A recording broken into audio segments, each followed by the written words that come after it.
ton corps, l'un des titres très enlevés du précédent album Punkt de Pierre Lapointe qui nous accompagne dans cette émission. Le chanteur et musicien est aussi un amoureux de l'art contemporain. La pochette d'un de vos albums d'ailleurs, Pierre, La forêt des mal-aimés, trône. Je me suis renseignée au musée d'art moderne de Montréal. Au musée des Beaux-Arts du Canada. Au musée des Beaux-Arts du Canada. Bon, oui. C'était presque ça. L'art contemporain s'expose aussi en ce moment au Centre culturel canadien. Terrasser l'horizon est le titre de votre exposition. Guillaume Cric et Benjamin Thomas qui venaient de nous rejoindre. Bonjour. Bonjour. Si on devait donner une idée de votre exposition, Guillaume et Benjamin, on pourrait dire que la machine est au cœur de votre travail. Pourquoi la machine, Guillaume ? La machine est au cœur du travail. Pourquoi? Parce que avec Benjamin, on s'est attelé à des recherches où on questionnait le rapport à la machine et à l'environnement transformé par l'être humain. Ouais, du coup, la machine, c'est un peu un prolongement d'aujourd'hui du corps humain. C'est ce qui nous assise, qui nous libère d'une certaine manière et en même temps qui nous contraint et qui nous ôte une part de liberté aussi. Donc ça dépend comment on l'utilise. La machine, c'est toujours une question de dosage. J'ai entendu le mot dosage tout à l'heure. Il y a une recherche un peu d'équilibre dans les tensions.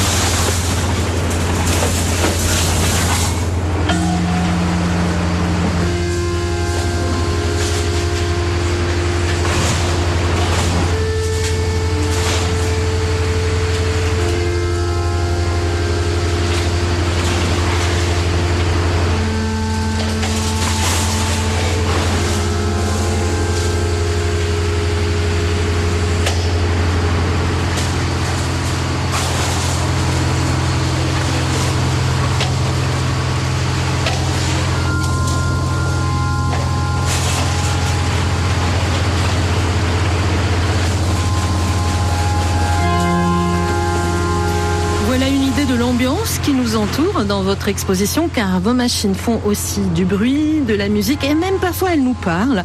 Mais commençons par le début. On entre dans la salle du rez-de-chaussée du Centre culturel canadien où vous exposez. Et là se trouve une machine énorme de 2 tonnes intitulée Excaver l'air.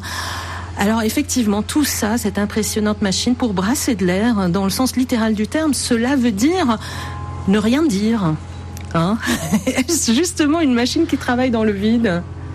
Exactement. Excaver l'air, effectivement, c'est une machine tout d'acier qui s'inspire d'engins miniers gigantesques, les excavatrices à godets, et donc cet objet qui est motorisé, donc effectivement tourne dans le vide. Donc on a un son, un ronronnement, et ça nous renvoie à quelque chose d'assez méditatif sur l'épuisement, sur de la façon justement dont ces machines extraient, mais jusqu'à un certain point détruit le paysage qui nous entoure. En tout cas, une bravoure en matière d'ingénierie, cette machine qui est énorme, qui occupe quasi tout l'espace et qui projette ses ombres en même temps, parce qu'il y a aussi la lumière qui joue un rôle.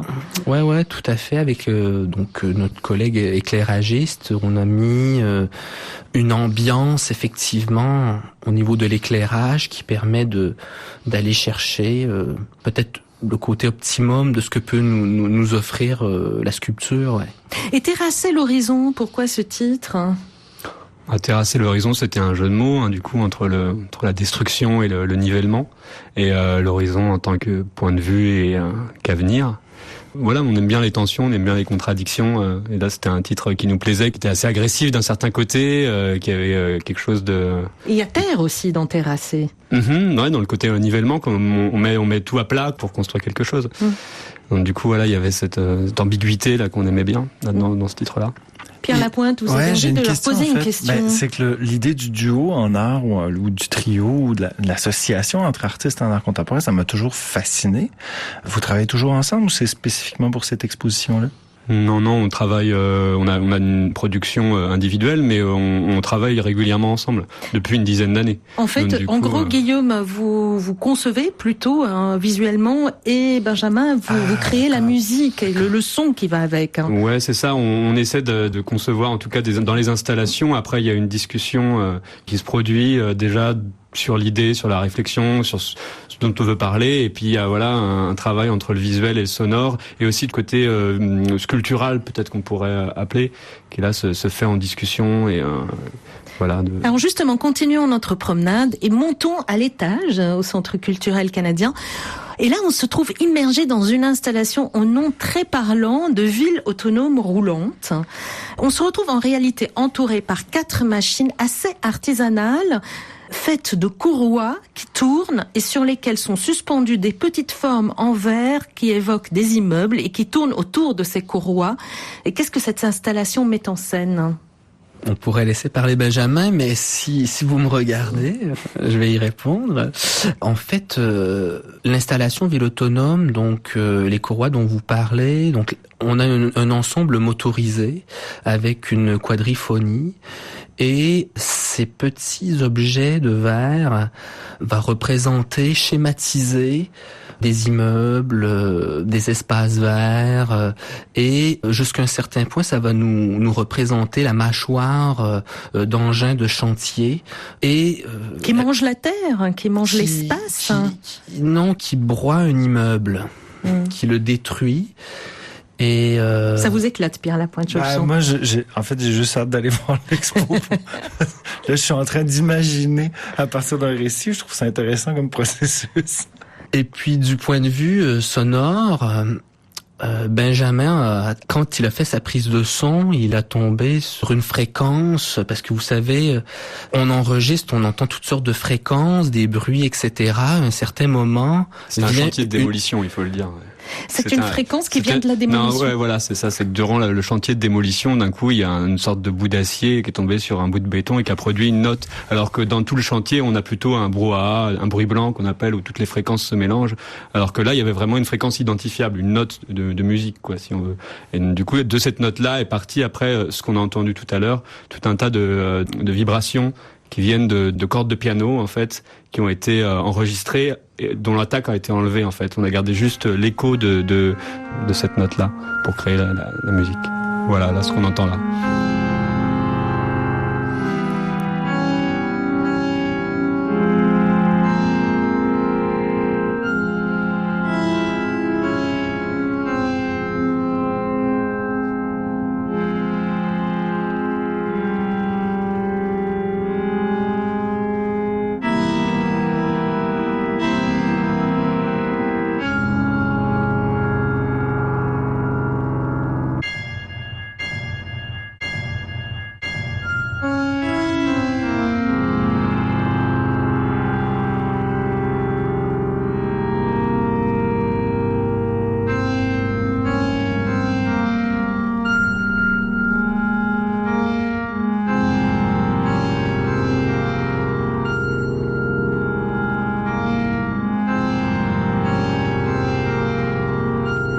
Pierre Lapointe, cette musique vous intéresse, hein?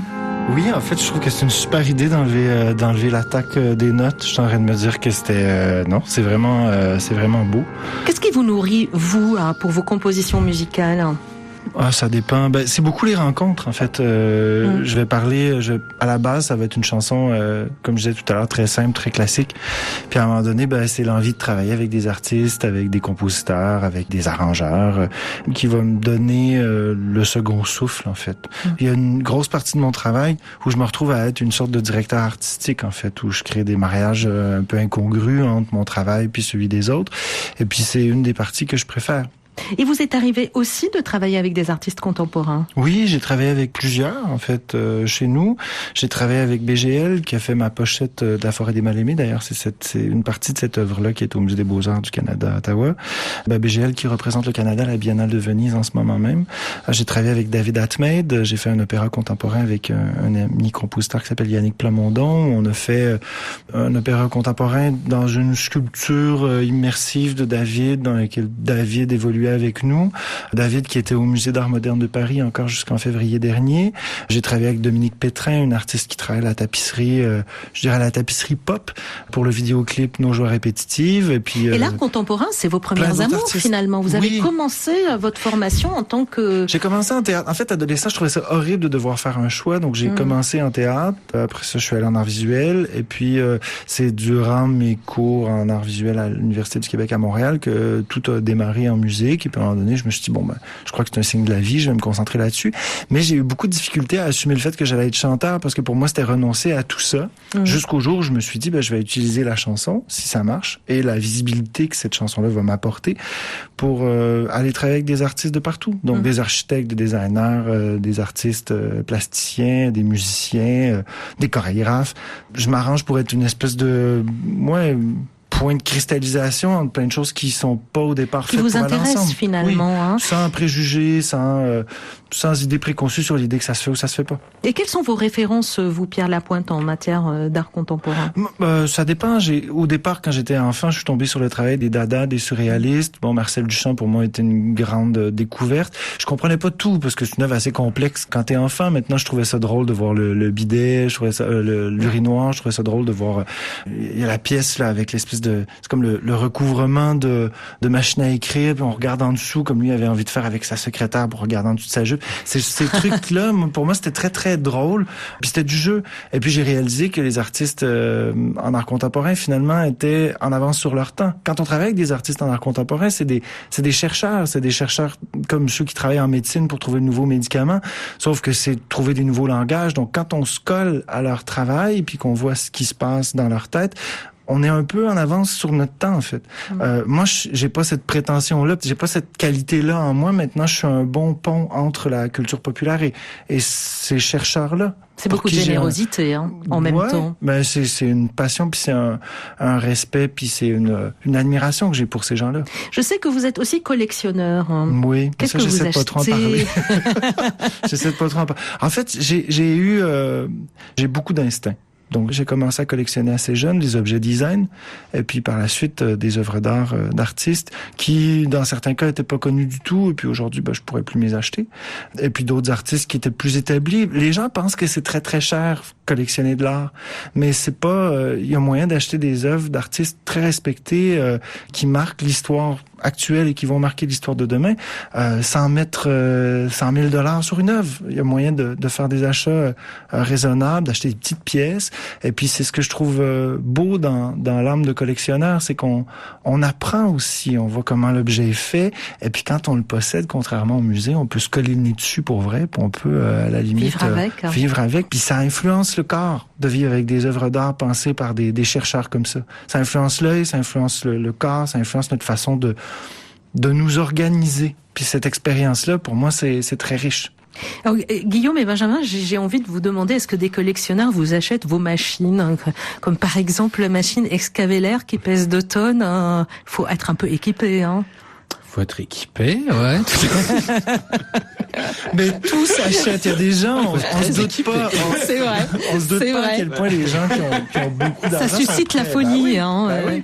Ouais. Vous aimeriez bien d'ailleurs trouver un collectionneur pour Excavelaire ou c'est déjà fait? C'est qu'il faut un certain espace et puis voilà, c'est sûr que c'est une logistique à mettre en place, quoi. Et il faut c'est pas le plus simple, mais c'est possible. Comme dit Pierre Lapointe, en tout cas moi personnellement, je suis d'avis qu'il peut avoir des œuvres monumentales qui sont tout aussi intéressantes que des œuvres qui peuvent faire 5 cm de haut.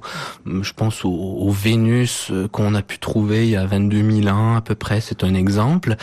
Donc, dans ma production, moi personnellement, effectivement, je vais osciller entre des œuvres de plus grand format et puis des choses à échelle plus domestique. Alors, avis aux acheteurs. Mais tout n'est pas machine dans votre exposition, Guillaume Cric et Benjamin Thomas. L'une des installations, qui s'intitule Érosion, est constituée de 2 colonnes de béton composées de caissons lumineux où vous avez placé des photos retravaillées de paysages urbains. Où ces images ont été prises? Alors, c'était en 2007-2008, durant l'hiver 2007-2008, on est parti avec Guillaume faire un road trip pendant 3 mois au Canada, États-Unis et Mexique. Voilà, on a exploré 13 villes, on n'a été que dans les banlieues de ces villes-là. on dormait chez des gens, on faisait du couchsurfing. Puis on rencontrait les gens comme ça, et puis on passait notre temps à être dans les banlieues, à errer comme ça. On n'avait pas de voiture, donc on marchait dans les banlieues, quoi. Et puis on prenait du son, on prenait des photos. Puis on rencontrait des fois des gens, mais pas beaucoup. On rencontrait aussi des policiers, des fois, qui nous demandaient ce qu'on faisait là, à marcher avec notre matériel. Et parce que c'est des espaces souvent qui étaient assez désertés ou qui n'ont pas beaucoup de diversité, quoi. Il y a vraiment des espaces pour dormir, mais il y a pas des cités dortoirs. C'était un peu c'était des cités pavillonnaires, résidentielles, et voilà, pour aller chercher à manger, il faut prendre sa voiture et puis traverser les expressways. Donc c'est vrai qu'il y a un urbanisme assez spécial comme ça qu'on a expérimenté à pied, du coup, pas du tout comme le font les gens qui y vivent, mais voilà, on était un peu des touristes de la banlieue, quoi. Et vous avez rapporté des photos fractionnées, je dirais, en 3 parties. En haut, un ciel assez dramatique. Au milieu, un paysage urbain d'architecture sans présence humaine ou infime. Et dans le bas, une espèce de motif récurrent numérique. Qu'est-ce qu'il représente ?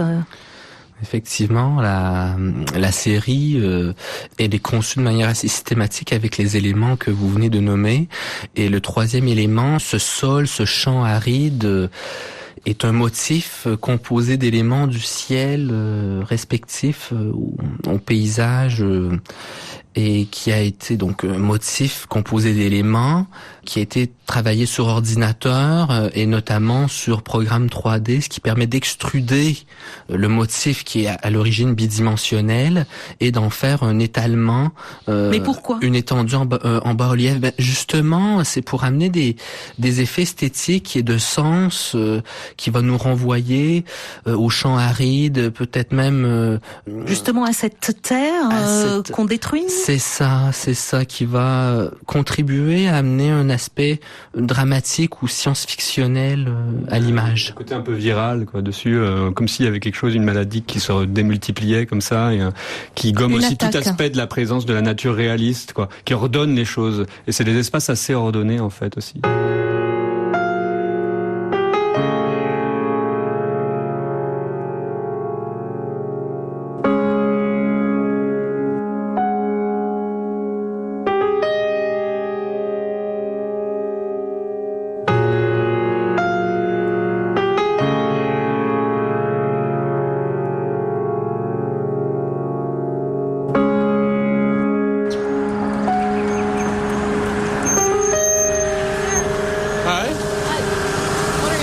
That's all I want to know is what are y'all doing? We got a call on y'all, and I don't care that you're out here, but I'm just recording sound. Sound? Yeah. What are y'all doing it for? Y'all mind me asking? What? What are y'all doing it for? Just recording sound. Just recording sound? Like, are you? Okay. Donc j'imagine que vous avez été bien abordé par les gens qui se demandaient ce que vous faisiez chez eux. Hein. Vous étiez un peu des intrus. Exactement ce que je disais tout à l'heure, c'est une policière qui nous contrôlait à Houston, dans une banlieue, justement une espèce de banlieue résidentielle, quoi. Et voilà, elle nous demande ce qu'on fait là avec notre attirail, avec le matériel pour enregistrer le son. Donc j'ai décidé, je tournais à ce moment-là, enfin je prenais du son à ce moment-là, puis j'ai décidé finalement de le garder. C'était pas prémédité, mais voilà, c'est ce genre de rencontre qu'on peut mettre des hasards et de ce qu'on rencontrait, les gens qu'on rencontrait durant nos trajets. Bah voilà, on finalement finit dans la bande son.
Alors cette musique ne vient pas de votre exposition, hein, Guillaume Thomas et Benjamin Crick, c'est évidemment le Stabat Mater de Pergolèse, auquel vous avez emprunté le titre pour une sculpture, une sorte de godet squelettique fait d'os et de griffes, comme une sorte de fossile, et il s'intitule Stabat Terra Mater, soit la terre-mère debout. Pourquoi ? C'est effectivement un godet en stylisé, on va dire, avec des faits d'os et de griffes, un peu comme une patte de dinosaure en cuivre. Et à côté de cette sculpture se trouve une plaque sur laquelle sont inscrits des sortes de codes, de langage, un peu comme ça, qui est en fait une partition de musique très rythmique.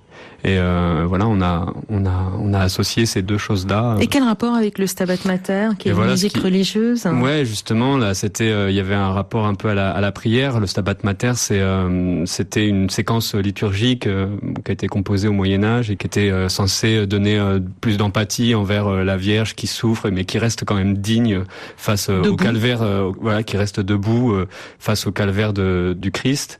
Et là, justement, dans cette composition, l'harmonie souvent et le côté empathique est présent plus dans tout l'apport rythmique et comme un râle de machine un peu, parce qu'on retrouve toute cette ce rapport au godet, à la machine animale dans la partition. Et donc on a comme une machine un peu qui souffre et qui en même temps qui fait endurer à la terre son calvaire. Donc il y avait un peu une analogie comme ça. On a rajouté le terra mater sur la terre-mère et aussi sur le manque de respect qu'on peut avoir aujourd'hui qui fait partie de nombreuses cultures, quoi. Le respect pour la terre nourricière, c'est présent. Nous qui avons voyagé, on l'a vu clairement dans plein d'endroits, mais c'est vrai que dans nos cultures occidentales, c'est quelque chose qui nous passe complètement au-dessus, quoi, aujourd'hui.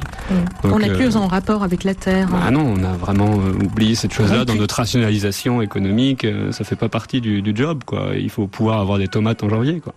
Donc c'est comme ça que qu'on ressent en tout cas les choses et telles qu'on les voit aussi.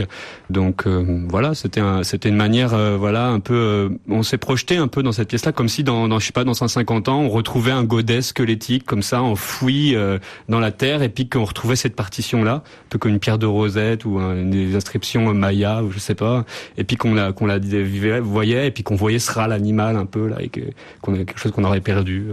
Est-ce que vous êtes sensible aussi à ces questions de la terre, de l'écologie? Pierre Lapointe, vous parlez beaucoup plus des sentiments humains dans vos chansons. Moi, c'est beaucoup plus narcissique comme démarche. Non, j'en suis conscient comme tout le monde, parce que il y a une mouvance, un éveil à ça. Nous qui sommes des enfants des années 80, nés en pleine explosion de la surconsommation, et puis oui, il y a une certaine forme de conscience. Maintenant, j'évoque pas ça dans mon travail. Puis la spiritualité, est-ce qu'elle entre dans votre travail? Pour moi, la musique et l'art, c'est une façon de se rapprocher de Dieu. Dieu, dans ma tête, n'existe pas, mais quand on parle de spiritualité, pour moi, c'est se rapprocher d'un idéal. Et pour moi, l'être humain, c'est lorsqu'il crée qu'il est le plus beau.